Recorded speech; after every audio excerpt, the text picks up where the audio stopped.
Bismillahirrahmanirrahim. Kita lanjutkan pembahasan kita dari kitab Salasatul Usul wa Adillatuha, 3 pondasi utama dalam beragama yang wajib diketahui oleh setiap muslim dan muslimah.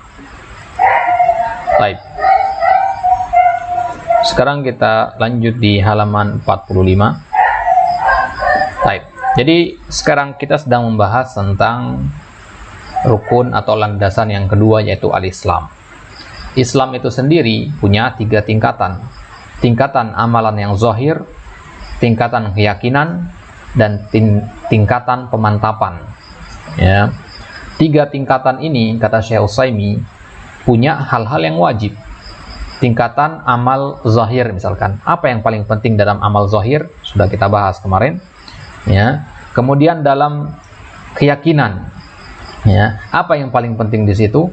Ya. Ada hal-hal yang hal-hal yang paling harus kita ketahui di situ, ya. Maka kata Syekh, ya, hal-hal yang wajib atau hal-hal yang harus kita ketahui dalam 3 tingkatan tadi kembali kepada 3 hal. Atau paham gak ini maksud pembagiannya di sini? Jadi pertama, Islam itu dibagi 3. Masing-masing tingkatan ini ada poin-poin pentingnya, ngerti ya? Ya, poin pertama, poin kedua, poin ketiga dari 3 ini.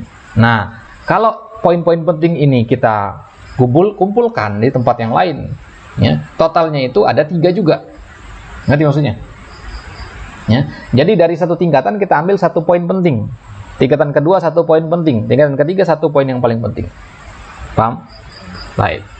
Nah, jadi poin yang paling penting dari tingkatan pertama, apa tingkatan pertama? Al-i'tiqad. Ya.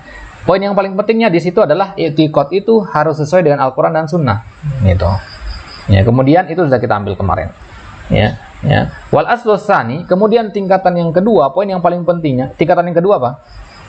Al-fi'il, perbuatan, ya kan? Kalau i'tiqad tadi kan keyakinan, ini perbuatan. Dalam masalah perbuatan apa poin paling pentingnya? Dia harus sesuai dengan, ya, perintah syariat. Ya, lebih spesifik di sini halal haramnya, fardu wajibnya, gitu maksudnya. Ya, ada ya. Nah, maka sekarang kita akan masuk ke, ya, pembahasan tentang fi'lul abdi nau'an. Perbuatan hamba itu ada 2 macam. Ya, terakhir kita bahas di sini, ya. Sebelum nanti kita masuk ke al-aslus salis. Wa fi'lul abdi nau'an. Perbuatan hamba itu ada 2 macam. Ahaduhuma fi'luhu ma'a rabbih. Yang pertama adalah perbuatan seorang hamba bersama Robnya, maksudnya dalam bermuamalah bersama Allah. Muamalah itu artinya interaksi, ya. Interaksi itu ada interaksi ke atas, ada interaksi ke samping, ada yang vertikal, ada yang horizontal. Yang vertikal itu interaksi bersama Allah, yang horizontal itu interaksi bersama makhluk. Ya. Interaksi bersama Allah, ya, jima'uhu, jima' itu artinya hal yang mengumpulkannya. Terkumpul di mana dia? Syara'iul Islam al-lazimatu lahu, yaitu syariat-syariat Islam yang diwajibkan kepada kita. Ya, jadi kalau ditanya, gimana sih cara saya berinteraksi dengan Allah? Ya, antum melakukan syariat-syariat Islam yang wajib atas antum. Apa? Salat, zakat, puasa, haji, dan turunan-turunannya. Itu semua adalah tata cara kita berinteraksi dengan Allah. Jadi ketika antum sholat, itu sebenarnya hakikatnya adalah jalan antum untuk berkomunikasi dengan Allah. Makanya nggak boleh kita mengganggu orang sholat, atau bahkan sekedar jalan melewat di depan orang yang sholat. Kenapa? Karena dia sedang berkomunikasi dengan Allah. Tidak sopan kita memutus komunikasi seorang hamba dengan Robnya. Jelas ya? Ancamannya besar. Ya. Begitu juga zakat misalkan. Itu tata cara orang berinteraksi dengan Allah melalui harta. Berinteraksi kepada Allah itu bisa dengan gerakan badan, dengan sholat, dengan doa-doa di dalamnya, dengan bacaan-bacaan di dalamnya. Bisa kita berinteraksi dengan Allah juga dengan harta. Bisa berinteraksi dengan Allah dengan menahan makan dan minum. Bisa juga berinteraksi kepada Allah dengan haji, perbuatan-perbuatan ketika haji. Bisa juga berinteraksi dengan Allah dengan menyembelih hewan kurban dan sebagainya. Itu semua ada namanya syariat-syariat Islam. Itu adalah perbuatan seorang hamba untuk membangun komunikasi dengan Allah. Wa tawabi'iha minasyuruti wal alkan wal wajibati wal mubtilat. Dan sholat, puasa, zakat, haji itu kan punya syarat-syarat, syarat sah, syarat wajib, ya kan? Punya rukun-rukun, ada rukun sholat, rukun wudhu, rukun zakat, rukun haji, sebagainya. Punya wajibat juga, apa yang hal-hal yang wajib di situ. Punya pembatal-pembatal juga, ya. Jadi segala hal dari sholat, puasa, zakat dan ibadah-ibadah tadi yang kita gunakan untuk mendekatkan diri kepada Allah harus terpenuhi syarat-syarat dan rukun-rukunnya, dan tidak boleh ada penghalangnya. Sholat misalkan syaratnya adalah menghadap kiblat, baligh, akil, ya. Kemudian rukunnya misalkan membaca surat Al-Fatihah. Kemudian penghalangnya hadas misalkan, maka harus ada syarat dan rukun dan tidak boleh ada penghalang. Baru ibadah itu dikatakan boleh digunakan sebagai cara untuk berkomunikasi dengan Allah. Ini harus kita sering ulang-ulang ini, ikhwah. Ya, sebelum melakukan ibadah apapun, ingatkan, ini adalah tata cara untuk berkomunikasi dengan Allah. Ya, jadi Nabi mengajarkan kita sholat itu tujuannya adalah agar kita bisa tahu tata cara kita berkomunikasi dengan Allah. Nah, makanya Islam sangat menekankan pentingnya sholat ini. Kenapa? Karena itu adalah sebaik-baik cara untuk berkomunikasi dengan Allah. Disebutkan dalam hadis bahwasanya aqrabu ma yakunul abdi ma'rabihi fahuwa sajid. Ya, bahwasanya seorang hamba itu paling dekat dengan Rabb-nya itu kapan? Ketika dia sujud. Nah, maka gerakan yang paling penting dalam sholat itu adalah sujud. Baik, ini perbuatan hamba yang pertama, perbuatan bersama Rabb-nya, ya, perbuatan vertikalnya kepada Allah, antara dirinya dan Allah. Wal akhar fi'luhu ma'al khalq, perbuatannya bersama makhluk. Wajima'uhu ahkamul mu'asyarah wal mu'amalah ma'ahum kafatan. Dan di mana terkumpul muamalah bersama makhluk ini, yaitu dalam pembahasan tentang hukum-hukum mu'asyarah. Mu'asyarah itu artinya bergaul, muamalah, bagaimana kita berinteraksi dengan orang lain, kafatan, secara keseluruhan. Kalau antum buka kitab-kitab fikih, dijelaskan di situ kan tata cara jual beli yang benar itu seperti apa, tata cara akad nikah yang benar seperti apa. Ya, ini kan jual beli ini kan interaksi antum dengan makhluk, dengan sesama manusia, dan ada aturan-aturannya, begitu. Baik, maka dua jenis perbuatan hamba ini, perbuatan kepada bersama Allah dan perbuatan bersama sesama makhluk, itu kedua jenis perbuatan ini harus sama-sama, ya, muwafaqah ma'a asyara' amron wahilan. Kembali ke poin yang paling atas paragraf pertama tadi. Ya, jadi muwafaqatu harakatil abdil ikhtiyariyah. Harakatil abdil ikhtiyariyah ini bagi dua tadi. Ya, yang fi'luhu ma'rabbihi dan fi'luhu ma'al khalq. Jadi kedua-duanya itu harus sesuai dengan syariat. Jadi bahasa gampangnya, perbuatan hamba itu entah dia dalam ibadah atau dalam muamalah, kedua-duanya harus sesuai dengan aturan syariat. Jadi kita nggak bisa lepas dari aturan syariat di sini. Baik. Kemudian al-aslus salis, hal yang wajib yang ketiga, yaitu at-tark, meninggalkan. Hal yang wajib yang pertama dalam masalah keyakinan, yaitu keyakinan harus sesuai dengan Al-Quran maupun Sunnah. Yang kedua, dalam masalah perbuatan hamba itu entah dia muamalah ataupun ibadah, harus sesuai juga dengan syariat. Poin yang ketiga agak sedikit berbeda, yaitu yang berkaitan dengan at-tark. At-tark itu artinya meninggalkan. Ya, jadi Islam itu tidak hanya melakukan, tapi juga ada meninggalkan. Masalah apa? Dalam masalah meninggalkan itu bagaimana? Wal wajibu fihi muwafaqatu tarkil abdi wajtinabihi mardatallah. Ya, yang wajib dalam masalah meninggalkan ini adalah, ya, muwafaqatu tarkil abdi wajtinabihi mardatallah. Ketika antum meninggalkan sesuatu, menjauhkan diri dari sesuatu, harus sesuai dengan ridho Allah.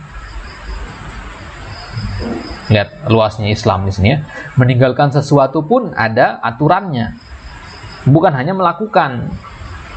Kalau aturan, antum lihat undang-undang, ya, aturan-aturan dalam undang-undang buatan manusia, itu aturan hanya fokus kepada melakukan, ya, hanya fokus dalam melakukan, tapi meninggalkan jarang. Nah, lebih banyak untuk yang melakukan.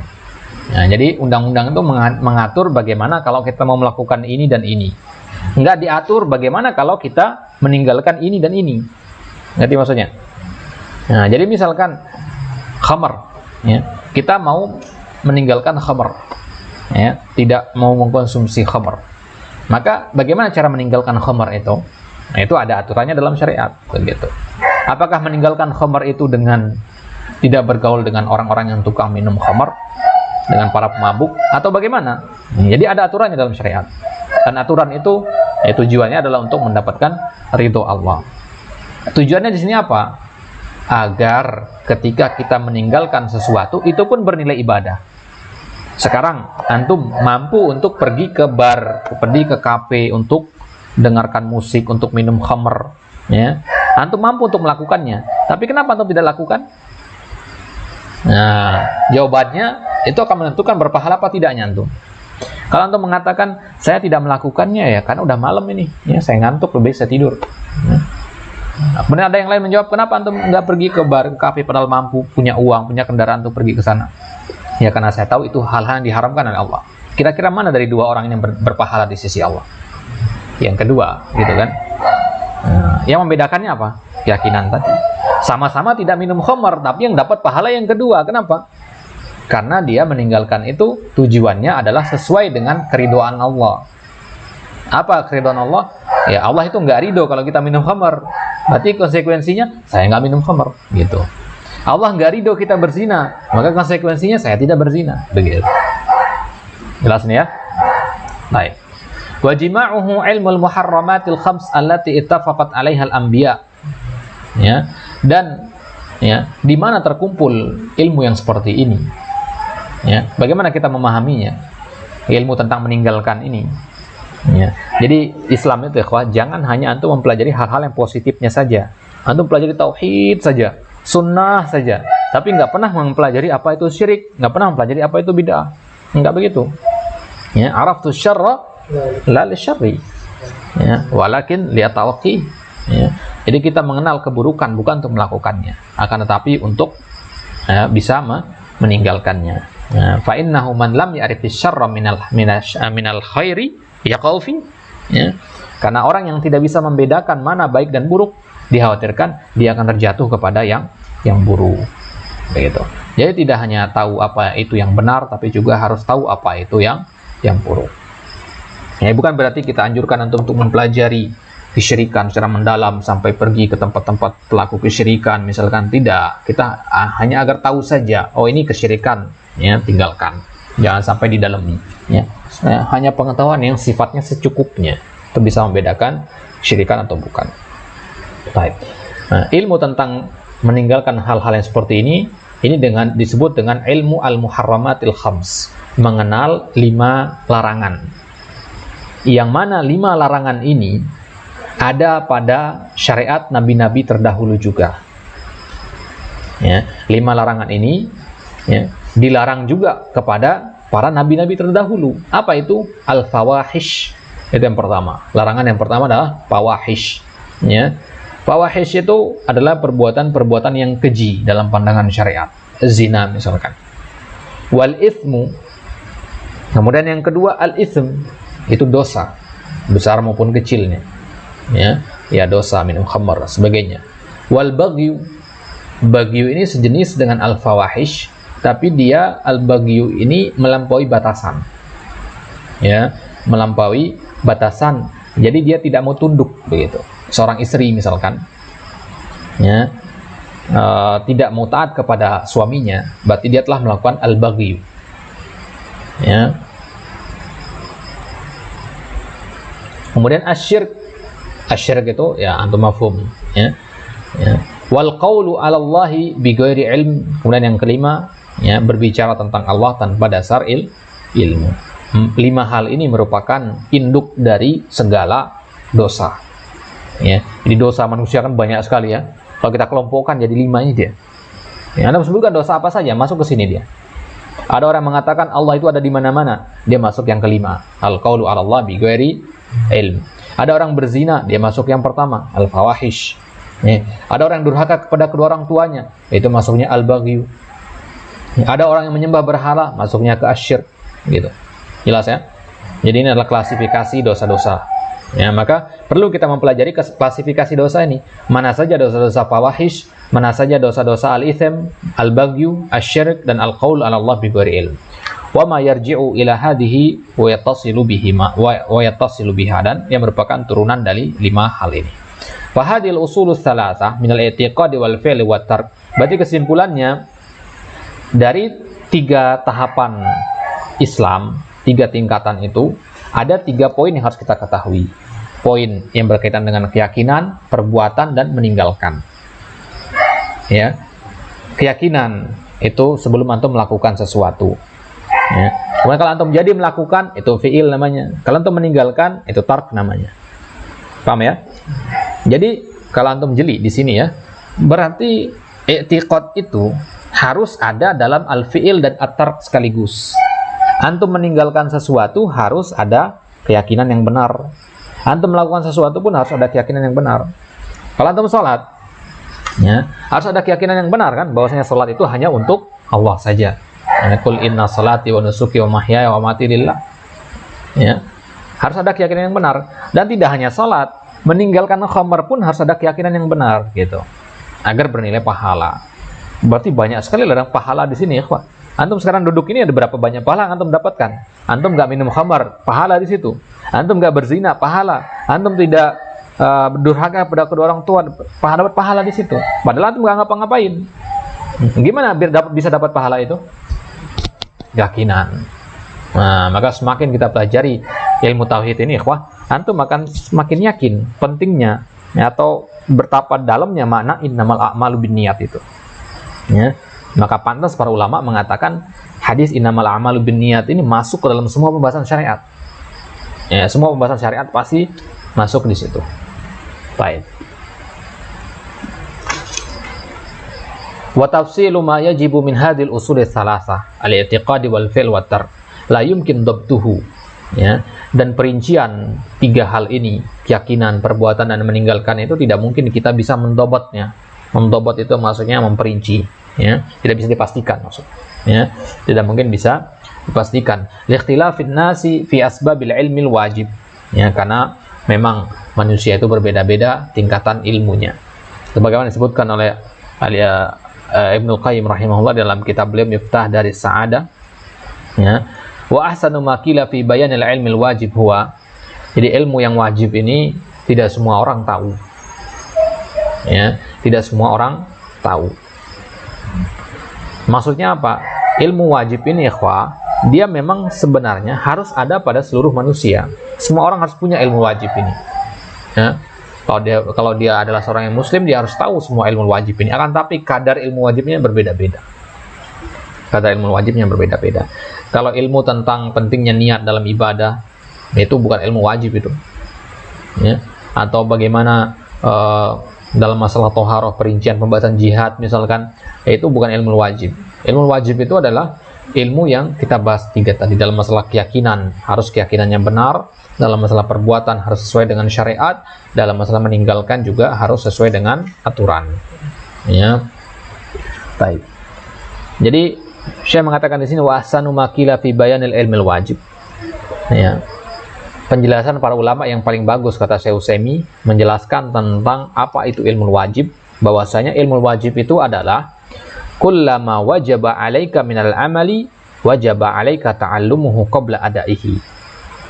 Ilmu wajib itu adalah, ya, ilmu, ya, mengilmui sesuatu, ya. Ilmu wajib itu adalah mengilmui sesuatu yang wajib untuk antum melakukan sebelum melakukannya. Nah, ulang, ya. Ilmu wajib itu adalah mengilmui sesuatu, ya, sebelum antum melakukan sesuatu itu. Dan sesuatu itu hukumnya wajib. Salat misalkan, wajib atau tidak? Wajib. Maka mengilmui tentang salat itu ilmu wajib namanya. Paham maksudnya? Nah, zakat wajib. Maka mengilmui tentang zakat itu hukumnya wajib. Itulah disebut dengan ilmu wajib. Berarti kadar ilmu wajib setiap hamba itu beda-beda. Ya, orang yang kaya mampu untuk haji, maka dia punya ilmu wajib untuk mempelajari tentang haji. Tapi orang yang tidak mampu haji tidak perlu. Paham ya? Nah, berarti kadarnya berbeda-beda. Nah, makanya saya mengatakan tadi la yumkin dobtuhu, tidak mungkin bisa kita pastikan kadarnya segini-segini, tidak. Nah, jadi ketika kita melakukan sesuatu yang wajib, kita harus lakukan didasari oleh ilmu. Ilmu inilah yang disebut dengan ilmu wajib. Sebagaimana disebutkan oleh Al-Ajurri di dalam kitab Thalabil Ilm, juga disebutkan oleh Ibnu Qayyim di dalam kitab Miftah Dari Sa'adah, dan disebutkan dalam kitab Al-Furuq oleh Al-Imam Al-Qarrafi. Wa hadhil mas'alah allati dzakarnaha mimma yajibu 'alal 'abdi fil Islam wal imani wal ihsan mas'alatun jalilah. Kata Syekh, masalah yang kita bahas ini adalah permasalahan yang jalilah, masalah yang agung. Wa ma'a jalalatiha lam yuhaqqqiqha kama yanbaghi fi man 'alimtu siwa Ibnu Qayyim fi Miftah Daris Sa'adah. Kata Syekh, pembahasan yang penting. Tapi meskipun sangat penting ini, sangat sedikit ulama yang membahasnya. Ya, kata Syekh Utsaimin, di antara ulama yang saya tahu yang membahas masalah ini adalah Ibnu Qayyim dalam kitab beliau Miftah Daris Sa'adah.